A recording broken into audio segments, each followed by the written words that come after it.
বাড়িতে যখন কোনো অতিথি আসে আমি মাছ অন্যরকমভাবে রান্না করার চেষ্টা করি। এবারও অনেকজন এসেছিলেন, আমি মাছটা অন্যরকমভাবেই রান্না করেছিলাম।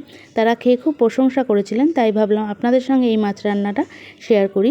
তাই জন্য আবারও বাড়িতে এইভাবে একদিন মাছ রান্না করলাম। মাছের মধ্যে লবণ হলুদ দিয়ে দিলাম, তারপর খুব ভালোভাবে মাখিয়ে রাখছি প্রায় 10 থেকে 15 মিনিট মতো।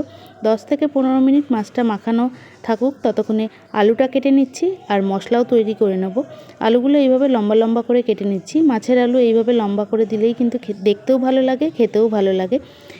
এবার গ্যাসে কড়াই বসিয়ে দিয়েছি, দিয়ে দিলাম 1 চামচ গোটা জিরে, 1 চামচ গোটা ধনে, তারপর দিয়ে দিচ্ছি 1 চামচ গোটা মৌরি, তারপর দিয়ে দিলাম স্বাদ অনুযায়ী শুকনো লঙ্কা।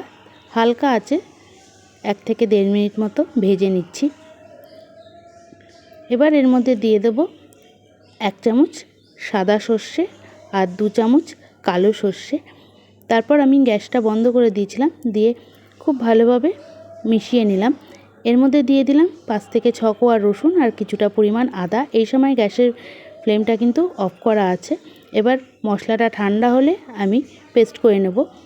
কড়াইয়ে দিয়ে দিলাম পরিমাণ অনুযায়ী সর্ষের তেল। তেল গরম হয়ে যাওয়ার পর মাছগুলো ভেজে নিচ্ছি। মাছগুলো আমি কড়া করেই ভেজে নিচ্ছি। একদিকটা ভাজা হয়ে গেছে, এবার উল্টে নিচ্ছি। আরেক দিকটাও বেশ কড়া করেই ভেজে নেব।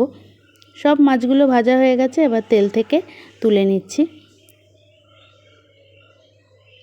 মাছের লেজাটাও কড়া করে ভাজা হয়ে গেছে। এবার ওই তেলের মধ্যেই দিয়ে দিচ্ছি কেটে রাখা আলু। আলুগুলোও বেশ লাল করে ভেজে নেব। এইভাবে মাছ রান্না করে দেখবেন, খেতে কিন্তু খুবই ভালো লাগে। অবশ্য অনেকে এইভাবে মাছ রান্না করেও থাকতে পারেন। এবার তেল থেকে আলুগুলো তুলে নিলাম। ওই তেলের মধ্যেই দিয়ে দেব 1 চামচ হলুদ গুঁড়ো আর দিয়ে দেব ছোটো চামচের 1 চামচ কাশ্মীরি লঙ্কার গুঁড়ো। এইভাবে তেলের মধ্যে হলুদ আর লঙ্কার গুঁড়ো দিলে কিন্তু মাছের কালারটা খুব সুন্দর আসে। তারপর যেই মশলাটা বেটে রেখেছিলাম সেই মশলাটা দিয়ে দিলাম। গ্যাস সিম করে 2 থেকে 3 মিনিট মতো খুব ভালোভাবে কষিয়ে নিচ্ছি। আস্তে আস্তে মশলা থেকে তেল বার হতে শুরু করে দিয়েছে। এবার এর মধ্যে দিয়ে দিচ্ছি স্বাদ অনুযায়ী লবণ। যদি পরে লবণের প্রয়োজন হয় আবার লবণ দেব। লবণটা দিয়ে আবারও বেশ খানিকক্ষণ মতো কষিয়ে নিচ্ছি। এবার এর মধ্যে একটা বড় সাইজের টমেটো পেস্ট করে রেখেছিলাম, সেই টমেটো পেস্টটা দিয়ে আবারও বেশ খানিকক্ষণ কষিয়ে নেব, যতক্ষণ না উপরে তেল ভেসে উঠছে। আস্তে আস্তে উপরে তেল ভেসে উঠেছে। এবার মিক্সির জার ধোয়া জলটা সামান্য পরিমাণ দিয়ে দিলাম। আবারও 3 থেকে 4 মিনিট মতো কষিয়ে নিচ্ছি। খুব সুন্দরভাবে ওপরে তেলটা ভেসে উঠেছে। এর মধ্যে দিয়ে দেব ভেজে রাখা আলু। আলুগুলো দিয়ে আরও 2 থেকে 3 মিনিট মতো মশলার সঙ্গে কষিয়ে নিচ্ছি, যাতে আলুগুলো কষাতে কষাতেই সিদ্ধ হয়ে যায়।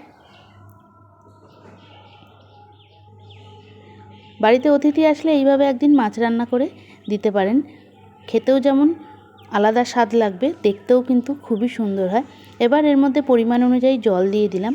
এবার ঝোলটা খুব ভালোভাবে ফুটতে শুরু করে দিয়েছে। এর মধ্যে ভেজে রাখা মাছগুলো এক এক করে দিয়ে দিচ্ছি।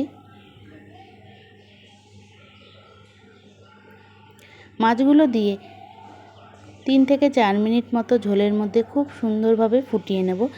গ্যাসের ফ্লেমটা কিন্তু জোরে দেব না, তাহলে যে তেলটা আছে ফুটতে ফুটতে সেই তেলটা বার হয়ে যাবে। ভালোভাবে ফুটে উঠেছে। দিয়ে দিলাম 3-4টে কাঁচা লঙ্কা আর দিয়ে দিলাম পরিমাণ অনুযায়ী ধনেপাতা। ধনেপাতা কুচি দিয়ে বেশিক্ষণ ফোটাবো না। এবার আমি গ্যাস বন্ধ করে দিচ্ছি। তাহলে তৈরি হয়ে গেল অতিথি আপ্যায়নে একদম অন্য রকমের মাছ। আশা করছি রেসিপিটা আপনাদের ভালো লাগলো।